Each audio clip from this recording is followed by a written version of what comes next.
Welcome to the Ancestral Findings podcast. This mystery house in California is said to be haunted and built by a madwoman.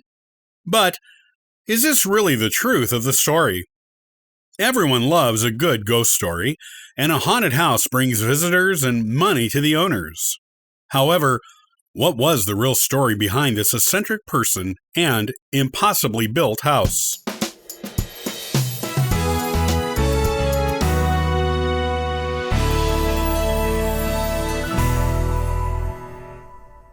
Are you related to the Winchester family? Not the fictional one on the hit CW TV show Supernatural, but the real one, who invented the guns of the same name. They are a real family, and there are descendants in the world today. You may be one of them. If you are, you may be connected by family to the infamous Winchester Mystery House. That's a pretty cool thing to add to your family tree. If not, it is still an immensely interesting tale. Here's what you need to know about this famous U.S. landmark in California. The Winchester Mystery House is the work of one woman, Sarah Lockwood Pardee Winchester. Born in 1839 in New Haven, Connecticut, she was the daughter of Leonard Pardee and Sarah Burns, and was named for her mother. At age 23 in 1862, Sarah married William Wirt Winchester. William was the son of Oliver Winchester, and Oliver owned the Winchester Repeating Arms Company, which made the famous guns. When Oliver died in 1880, he left William and his only son the control of the business. However, William did not have time to do much as the head of the Winchester Repeating Arms Company, as he died 3 months after taking on the role. He was only 43 years old at the time, but his health had been poor for years, as he suffered from tuberculosis. He and Sarah had been married for 18 years at the time he died, and they had one child together, who died young. So, when William died, he left Sarah all alone. He also left her a very wealthy woman. Sarah inherited William's personal fortune, as well as half ownership of the Winchester Repeating Arms Company. Winchester rifles were used a bit during the Civil War, but became very popular with civilians after the war, and were used so much out west in the new, open territories of the United States that the Winchester Henry rifle became known as the gun that won the West.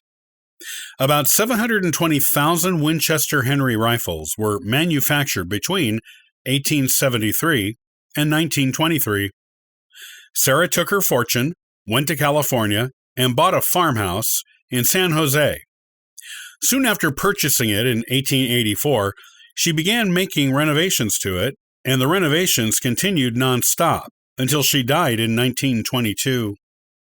Rumors were that she was doing all of this construction at the request, or orders, of the spirits of people who had been killed by Winchester rifles. The reality is that disgruntled neighbors may have begun those rumors, as Sarah kept to herself in California and was considered eccentric. An 1897 newspaper article alludes to her neighbors being resentful of her reclusive nature, saying that neighbors made dutiful visits to her house to welcome her when she first moved in, but that she never reciprocated those visits or recognized her neighbors in public. This was definitely going against the social expectations of the time. A prominent medium later declared that when construction on the house stopped, disaster would be the result. This story was later changed to say that Sarah would die when construction stopped. Sarah herself never corroborated any of these rumors. In fact, she never said anything about the house at all. Instead, she continued to simply keep to herself and direct construction projects on her house. While the rumors about Sarah were that she was crazy, she may simply have been ahead of her time and possibly shy or an introvert. Or maybe she was just sad about the blows she had been dealt in life with all the personal losses and wanted something to occupy her time, which would make the construction a hobby. Some of the features she added to the house were certainly innovative for the time period, such as the switchback stairs that included 2-inch risers, which made it easier for her to climb them as she became arthritic with age. These kinds of features wouldn't be seen on other houses for decades. It really does seem like Sarah just liked to be alone, whatever her personal reasons. After she died in 1922, her obituary listed a lot of humanitarian and benevolent work on her part, such as funding the tuberculosis section of the Connecticut State Hospital and financially maintaining several other hospitals and charitable institutions. Her friends later said she did not like to publicize her good works. Her legal advisor, Judge S.F. Lieb, even said that Sarah was everything a good woman should be, that she didn't like anyone to notice her good deeds, of which there were many, and that if there was a heaven, she must certainly be in it. Those are some pretty glowing words for a woman whose neighbors said she was crazy. After she died, Sarah's friends, of which she kept few, but they were very close ones, tried to tell the real story of her life to the public. But what the public desired was a good ghost story. So the rumors of Sarah's craziness and her being directed by ghosts of Winchester rifle victims to build a house with rooms for all of them took on new life. The tales of the supernatural nature of Sarah and her house became larger than life and appeared in print, and eventually television, each retelling of her tale being more fantastic than the one before.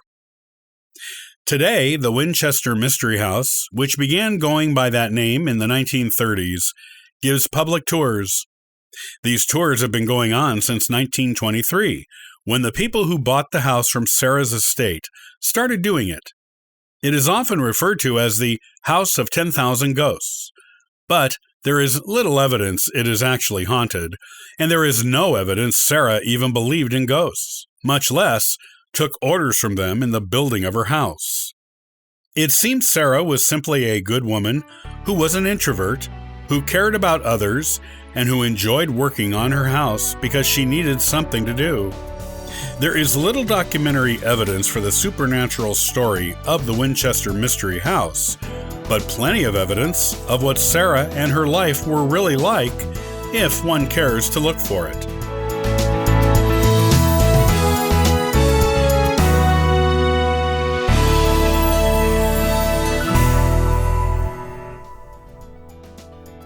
Thanks for listening to the Ancestral Findings podcast. Check out ancestralfindings.com for additional genealogical resources. Happy searching!